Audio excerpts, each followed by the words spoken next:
L'UEMOA, l'Union économique et monétaire ouest-africaine. L'UEMOA, 8 pays, un destin commun, un espace économique harmonisé, ouvert et concurrentiel. L'UEMOA, votre guide au cœur de l'Afrique, des grands événements et des grandes mutations sur Africable.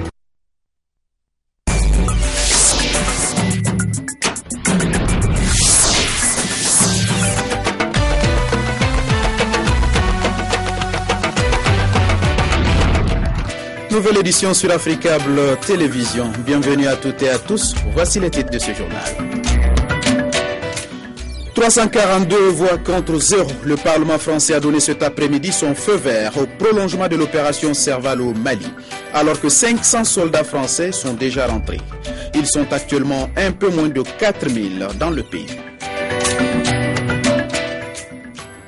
Nous irons en Côte d'Ivoire pour parler des élections locales. Des violences ont éclaté à Abidjan et à l'intérieur du pays. Nous serons en direct de la capitale ivoirienne avec notre correspondant Ange Herman Nian. Nouvelle menace de grève dans le secteur pétrolier au Gabon. Motif, des tergiversations autour de la plateforme revendicative des employés du pétrole. L'ONEP a claqué la porte des négociations avec le gouvernement. Mesdames et messieurs, merci de choisir Africable Télévision pour vous informer. 342 voix contre 0. Le Parlement français a donné cet après-midi son feu vert au prolongement de l'opération Serval au Mali, alors que 500 soldats français sont déjà rentrés. Le commentaire de Oussouf Diagola. Si fin février, un large consensus s'était dégagé lors d'un premier débat sur l'opération Serval, il s'agissait aujourd'hui de débattre et de voter. Ce, suivant l'article 35 de la Constitution française qui stipule que quand la durée d'une opération extérieure excède 4 mois, sa prolongation est soumise à autorisation du Parlement. Au débat parlementaire, les bancs étaient clairsemés. Seulement une dizaine de députés de tous bords s'étaient inscrits. La question du désarmement a plus préoccupé les uns et les autres. Tout ce processus, mesdames et messieurs les députés, ne s'inscrira dans la durée qu'à une seule condition. Que le Mali se réconcilie avec lui-même. Et s'agissant du MNLA, ce mouvement armé, il est toujours présent à Kidal. Eh bien, il faut appliquer un principe simple. Dans un pays démocratique et jouissant de sa pleine souveraineté, il ne peut y avoir deux armées. Il faudra donc que tous ces groupes, y compris le MNLA, renoncent à leurs armes. Le contexte reste pourtant marqué par la découverte souvent inattendue de caches d'armes, parfois en plein centre-ville, comme ici à Tombouctou il y a seulement 2 jours. Dès demain, le contingent burkinabé de la MISMA prendra le relais de l'armée française pour la sécurité de la ville de Tombouctou. Le chef de la MISMA est rentré de Kidal la semaine dernière en se réjouissant de ses avancées. À Kidal, les Tchadiens, ils sont depuis longtemps. À Gao, il y a le contingent nigérien et sénégalais. Et il y a quelques jours, le contingent du Burkina Faso se trouve à Tombouctou. Donc nous sommes dans toutes ces régions et comme j'ai indiqué, nous continuons la montée en puissance des unités de la MISMA. Le contingent français au Mali devra être ramené à 2000 hommes au mois de juillet et à 1 millier fin 2013. L'intervention française au Mali, il faut le rappeler, a débuté le 11 janvier et les soldats français sont actuellement un peu moins de 4000 dans le pays. Nous poursuivons avec l'actualité en Côte d'Ivoire pour parler des élections locales. Des violences ont éclaté à Abidjan et à l'intérieur du pays lors du dépouillement et le siège de la commission électorale indépendante a même été saccagé. Les explications d'Ange Herman Nian. Des urnes saccagées ou emportées, des bulletins et procès-verbaux en lambeaux. La nuit dernière, le siège local de la commission électorale indépendante de Treichville a reçu la visite d'éléments incontrôlés non identifiés. Ce matin, ce sont les forces onusiennes et ivoiriennes qui protégeaient le centre. 7 habitants de la cité d'en face témoignent. Il y a plus de 300 à voire 350 personnes ici. Bon, les forces de l'ordre qui étaient là, ils étaient impuissants parce qu'eux-mêmes n'avaient pas le matériel adéquat pour pouvoir les repousser. Donc ils ont fait ce qu'ils pouvaient. Ils ont même emporté certaines unes, tout et tout, puis sont partis. La conquête de la mairie est source de tension entre le maire sortant PDCI et son adversaire du RDR, tous deux de la même coalition au pouvoir. Le PDCI affirme l'avoir emporté largement sans attendre la proclamation officielle des résultats. Notre adversaire, au niveau de certains centres, nous a battus. Mais au niveau des autres centres, la réalité est là. Il a été battu. Et les résultats qu'on avait de façon centralisée nous donnaient une large victoire. Le candidat du RDR, de son côté, écarte toute hypothèse d'échec à ces municipales. Pour moi, il n'est même pas question qu'on reprenne les élections. On va aller, nous avons gagné, on a nos procès-verbaux, on va les exhiber, on va les comparer. Mais pour moi, il n'est même pas question qu'on revienne sur cette décision. On a gagné ces élections, on a gagné. Cette mi-journée, les Trèchevillois étaient sous le choc. Des personnes qui aspirent la paix, des personnes qui aspirent à réorganiser le pays. Je pense que le scrutin doit se passer dans de très bonnes conditions, surtout dans le calme. Quelle que soit l'issue de ces élections locales ici à Trècheville, la coalition politique au pouvoir est plus que jamais fragilisée. Justement, à propos de ces élections locales en Côte d'Ivoire, nous sommes en ligne de la capitale ivoirienne avec notre correspondant Ange Herman Niani. Ange, bonsoir. Bonsoir. Quel est le climat qui prévaut à Abidjan en ce moment?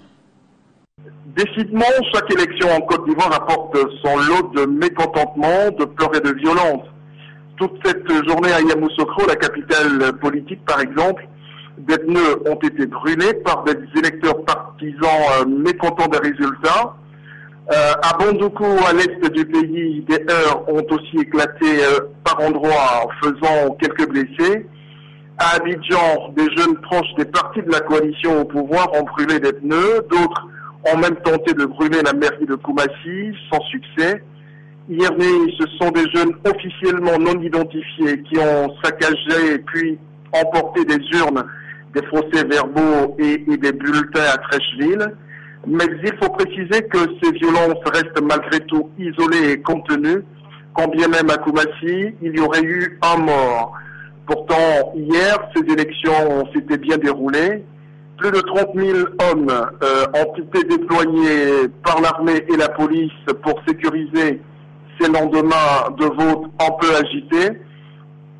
Les résultats qui tombent au compte-gouttes sont très serrés entre les deux plus grands partis de la coalition au pouvoir, j'ai nommé le RDR et le PDCI. Ange Herman Niani depuis Abidjan. Ange, merci. Merci. Dans le reste de l'actualité, le Mali, l'ONG Centre pour le dialogue humanitaire, était cet après-midi face à la presse. Les échanges ont porté sur le cadre de dialogue intercommunautaire dans les pays en conflit. Le Centre a déjà organisé 3 rencontres au Mali. Le compte-rendu de Mahmoud Kabadiakité et de Malik Mbaye. La présentation de l'ONG Centre pour le dialogue humanitaire était à l'ordre du jour de cette rencontre avec la presse. Objectif, présenter les actions de l'organisation non gouvernementale à travers le monde de façon générale et particulièrement le Mali, surtout en ce temps de crise. On a eu plusieurs étapes et on a recommencé un cycle de rencontres à partir de septembre 2012. Voilà. Donc on a décidé qu'en dépit de la situation et des complications qui se posaient pour le travail, il était intéressant et important de soutenir les acteurs qui souhaitaient se rencontrer. Et donc de faire en sorte que le dialogue puisse s'organiser dans un certain nombre de régions. Cet extrait présenté à l'assistance illustre la méthodologie de travail du centre qui consiste à organiser des rencontres d'échange entre les acteurs concernés d'un conflit. Il s'agit, selon la méthodologie, de s'asseoir, de se parler et de trouver des solutions pour une sortie de crise. Cela avant l'intervention de l'État qui peut souvent prendre énormément de temps. On leur dit où est-ce que vous en êtes, quels sont les problèmes qui se posent aujourd'hui dans le Gourma de Gao, par exemple. Deuxième chose, pourquoi on a ces problèmes, quel diagnostic vous pouvez faire sur quelles sont les causes des problèmes que vous identifiez. Et puis troisième chose, souvent c'est assez rapide parce que les gens n'ont pas toujours d'idées particulières, c'est comment on pourrait sortir par le haut d'une crise ou de deux crises ou de situations problématiques. L'ONG, dont l'expertise est reconnue par l'Union africaine, l'Union européenne et la CEDEAO, entend accompagner la commission dialogue et réconciliation mise en place par l'État malien pour un retour de la paix rapide dans le pays. La famille Moulin-Fournier a à peine les pieds à Paris que des informations sur sa libération commencent à sortir. Un homme mystère a joué un rôle clé dans les négociations, affirme le Parisien. Il s'agirait d'un proche du président camerounais Paul Biya, dont le nom n'est pas révélé dans l'article. Nous avons en ligne du Cameroun Albert Ledou-Yondieu, journaliste indépendant. Comment cette opération de libération des otages français, dans laquelle le président Biya pourrait bien améliorer ses rapports avec l'Élysée, est-elle perçue par l'opinion publique chez vous? C'est une opération, en tout cas, la libération des otages a été accueillie très favorablement. C'est l'une des rares situations après l'accord de Greenpeace pour la reconstruction de Bakassi au Cameroun et après la libération des otages français pris dans le cours de Bakassi, autour de Bakassi en 2008, eh bien, c'est l'une des rares occasions, cette fois-ci aussi, où on retrouve une opinion publique camerounaise rassemblée autour d'un point de vue, celui de dire que pour une fois, le gouvernement a réussi un coup très très important. Que dit la presse à ce sujet? Y a-t-il eu paiement d'une quelconque rançon dans cette opération ou pas, Albert? La presse camerounaise révèle, et c'est le journal spécialisé du Grand Nord Cameroun qui révèle que il y a eu échange, on pourrait dire, de prisonniers, puisque les otages français ou bien les ex-otages français étaient considérés comme des prisonniers par Boko Haram, et qu'il y avait des membres de Boko Haram qui étaient détenus au Cameroun. Donc, il y a eu échange, selon l'Œil du Sahel, le journal spécialisé du Grand Nord au Cameroun. Il y a eu échange, donc, il y a eu libération de certains membres de Boko Haram détenus au Cameroun, et contre quoi Boko Haram a libéré également les otages français. Donc, au-delà de cela, évidemment, il y a des marchandages qui se seraient faits également, des marchandages sur le plan financier, mais les chiffres ne sont pas révélés. Albert Ledou-Yondieu en direct du Cameroun. Merci Albert. C'est moi qui vous remercie. Voyons à présent ce qui fait le reste de l'actualité en bref et en images en Afrique et dans le reste du monde. C'est une compilation signée Aminata Mariko. En Mauritanie, 3 partis politiques représentés au Parlement ont décidé de quitter la majorité présidentielle de Mohamed Ould Abdelaziz pour rejoindre l'opposition démocratique en créant l'Alliance patriotique AP. Les leaders de AP reprochent à la majorité présidentielle d'avoir ignoré leur appel en faveur d'un dialogue inclusif avec toutes les forces politiques. La coordination de l'opposition démocratique COD exige également la démission du président Mohamed Ould Abdelaziz et exclut toute participation aux prochaines élections législatives et municipales à l'automne 2013, estimant que les conditions de transparence ne sont pas réunies pour ces scrutins. Au Darfour, dans l'est du Soudan, la sécurité se dégrade. Tel est le propos du chargé d'affaires américain à Khartoum, Joseph Stafford, 2 jours après une attaque contre une base de la mission conjointe ONU-Union africaine, MINUAD, qui a coûté la vie à un casque bleu. Les diplomates américains appellent les autorités à faciliter l'accès des humanitaires sur le terrain. Quant aux groupes rebelles dont le mouvement pour la justice et l'égalité MJA, il les appelle à rejoindre le processus de paix. Sahara occidental, Christopher Ross, l'envoyé spécial du secrétaire général de l'ONU au Sahara occidental, doit présenter ce lundi son rapport sur cette ex-colonie espagnole où il vient d'effectuer une tournée diplomatique. Une zone administrée par le Maroc mais dont le Front Polisario réclame l'indépendance depuis plus de 30 ans. Ce rapport sera observé de très près par les Marocains alors que les Américains ont proposé il y a quelques jours d'étendre la mission de l'ONU dans la région à la surveillance des droits de l'homme. Une initiative qui n'est pas du goût de Rabat, qui s'oppose depuis toujours à ce que l'ONU ait un droit de regard sur les droits de l'homme dans la région. Au Brésil, 156 ans de prison pour les auteurs du massacre de Carandiru. C'est un verdict qui était très attendu et qui cible directement les policiers qui avaient participé à la répression d'une mutinerie dans une prison surpeuplée de Sao Paulo. 23 policiers viennent d'être condamnés à 156 ans de prison chacun. Le massacre remonte à plus de 20 ans en 1992. Les forces de l'ordre avaient abattu 111 détenus. Jusqu'à présent, seul le colonel en charge de l'assaut avait été jugé. Il avait été condamné en 2001 à 632 ans de prison pour usage excessif de la force, mais acquitté en appel puis libéré. Je l'annonçais en titre, nouvelle menace de grève dans le secteur pétrolier au Gabon. L'ONEP a claqué la porte des négociations avec le gouvernement. Motif des tergiversations autour de la plateforme revendicative des employés du pétrole. Comme en mars dernier, le syndicat pourrait à nouveau paralyser l'économie gabonaise. Les détails avec ce commentaire d'Ismaël Obianzi. Quand l'ONEP est retenu, c'est bien toute l'économie gabonaise qui tousse. C'était déjà le cas en mars dernier, lorsque les employés du pétrole avaient décidé d'entrer en grève, paralysant ainsi plusieurs secteurs de la société. Convié il y a quelques semaines à la table de négociation par les services compétents de la primature, l'ONEP sort contre toute attente des pourparlers en brandissant la menace d'une nouvelle grève. Le syndicat accuse le gouvernement de vouloir faire du surplace sur sa principale revendication, portant une meilleure maîtrise de la main-d'œuvre étrangère dans le secteur pétrolier. À ce niveau de responsabilité, nous attendons des éléments de réponse sur nos préoccupations. C'est l'objectif que nous recherchons parce que le fait de terminer sur des négociations qui ne se justifient pas, c'est la preuve que nous ne faisons pas comprendre que c'est un échec. Mais tout ça parce que les interlocuteurs que nous avons en face n'ont pas le pouvoir décisionnel.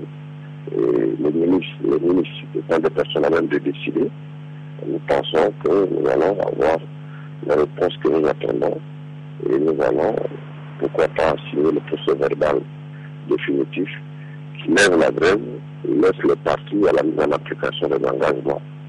L'ONEP s'insurge également contre le licenciement abusif par la société submergée de 17 de ses employés grévistes le 30 janvier dernier, au terme d'une grève de 5 jours dans la société. Il était prévu une rencontre ce début de semaine à Libreville entre l'Organisation nationale des employés du pétrole et le ministre du pétrole Étienne Goubou, un rendez-vous qui pourrait aboutir à la fin d'une longue crise qui secoue le poumon de l'économie gabonaise depuis bientôt 2 mois. Actualité au Sénégal avant de refermer cette édition. Le programme national de lutte contre le paludisme a tenu un point de presse ce lundi en prélude à la journée mondiale contre le paludisme le 25 avril. Motif: mettre en œuvre le plan stratégique national 2011-2015. Ce plan vise l'accélération du contrôle du paludisme en vue de sa préélimination à travers le renforcement de la performance et de l'efficacité des interventions, d'où le thème « Investir dans l'avenir, vaincre le paludisme ». Un reportage de nos correspondants permanents au Sénégal, Louis Tina Sagna, Souleymane Anne et Antoumar. Chaque année, environ 250 millions de personnes contractent le paludisme et près de 650 000 en meurent, en particulier dans les pays les plus pauvres. En prélude à la journée mondiale contre le paludisme le 25 avril, le programme national de lutte contre le paludisme fait le point sur l'ensemble des progrès scientifiques, les nouvelles méthodes antivectorielles pour bloquer le parasite, détecter l'infection ou surmonter les résistances. L'objectif du programme, c'est de réduire la morbidité jusqu'à atteindre un seuil de préélimination. C'est un objectif assez ambitieux, mais nous pensons que nous pouvons l'atteindre au vu des résultats que le programme a obtenus ces 5 dernières années. Notamment une baisse drastique de la morbidité qui est passée de plus de 22% à moins de 4%. Investir dans l'avenir, vaincre le paludisme est le thème choisi pour cette année. Selon le PNLP, l'occasion est de mettre en avant les efforts mondiaux accomplis dans la lutte contre le paludisme. Il ambitionne ainsi d'attirer l'attention sur les efforts considérables qui sont nécessaires pour atteindre les objectifs du millénaire pour le développement 2015 et enfin éliminer la maladie.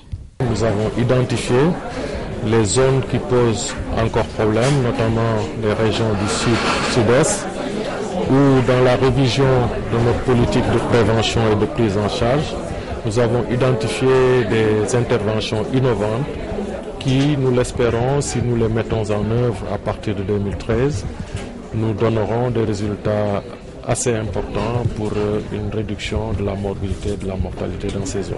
La journée mondiale contre le paludisme sera célébrée dans chaque région du Sénégal, assure le PNLP. La cérémonie officielle se déroulera à Tambacounda où le taux de prévalence de la parasitémie palustre reste élevé. Merci Louise pour les détails sur cette journée. Voilà qui me fait à cette édition. Merci à vous de l'avoir suivi et surtout merci de votre fidélité. Bonne suite de programmes sur Africable Télévision.